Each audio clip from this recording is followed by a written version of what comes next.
L'histoire des Juifs d'Inde. Un feuilleton proposé et présenté par Gérard Inger.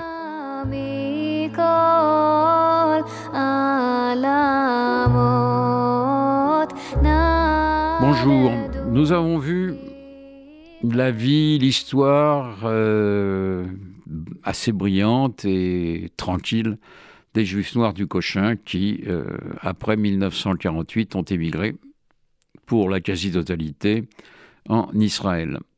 Alors, au Cochin, il y a une deuxième catégorie qu'on appelle les Juifs blancs.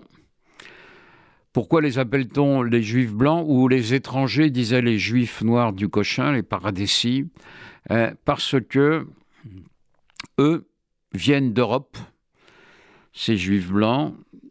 Ils arrivent au XVIe siècle. Ils fuient, pour certains, l'Espagne et le Portugal, marqués par l'interdiction aux Juifs de résider dans leur pays d'origine, et qui fuient donc les persécutions. Et puis, avec le commerce occidental qui s'ouvre, eh bien, on voit de plus en plus de Juifs hollandais, qui sont anciennement, pour la plupart, des Juifs portugais, aller en Inde et s'installer à Cochin, où ils savent qu'ils trouvent d'une part un environnement favorable et où d'autre part on a des produits, toujours les épices, le poivre, le bois, qui intéressent l'Europe. Donc les commerçants viennent de la péninsule ibérique, ils viennent des Pays-Bas, ils viennent pour certains d'Allemagne. Là, on n'a plus affaire à des séfarades, mais à des ashkénazes, et même quelques-uns du Moyen-Orient.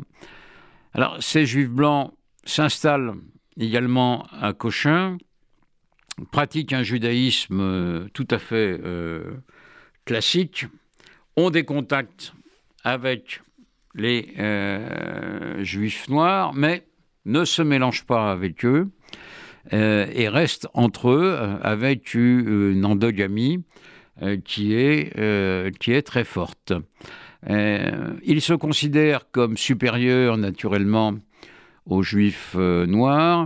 Ils font remonter leur présence au moins à l'époque de la destruction du Temple, ce qui n'est absolument pas sérieux.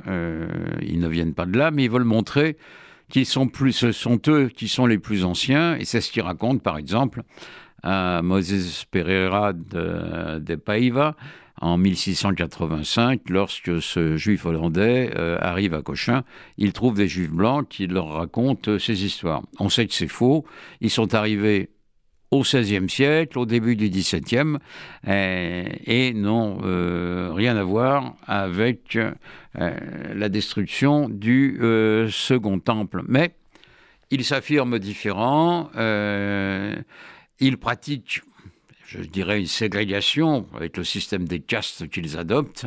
Ils sont supérieurs aux Juifs noirs, ils ne les accueillent pas dans leur synagogue, ils refusent même, lorsqu'il n'y a pas suffisamment de Juifs pour un minyan, ils refusent même de permettre à ces Juifs noirs de compléter le minyan.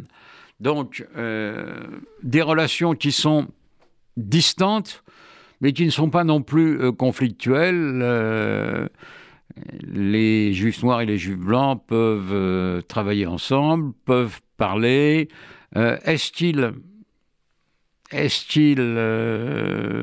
mangent ensemble? C'est pas fréquent, c'est assez rare, mais ça c'est plus lié au système de caste qu'autre chose. Et donc chacun vit sa vie. Les Juifs blancs vont connaître la même histoire que les Juifs noirs à partir de la domination britannique à la fin du XVIIIe siècle, vont très vite parler anglais, mieux sans doute que les Juifs noirs, vont servir l'administration britannique et vont connaître après la même histoire que les Juifs noirs, avec le combat pour l'indépendance de l'Inde, combat auquel beaucoup participent. Quelques-uns sont marqués par le sionisme également, et ils vont partir de la même façon que les Juifs noirs en Israël à partir de 1948, dans à peu près d'ailleurs les mêmes régions. Et ils vont être relativement peu nombreux également, mais on les distingue toujours par leur peau claire.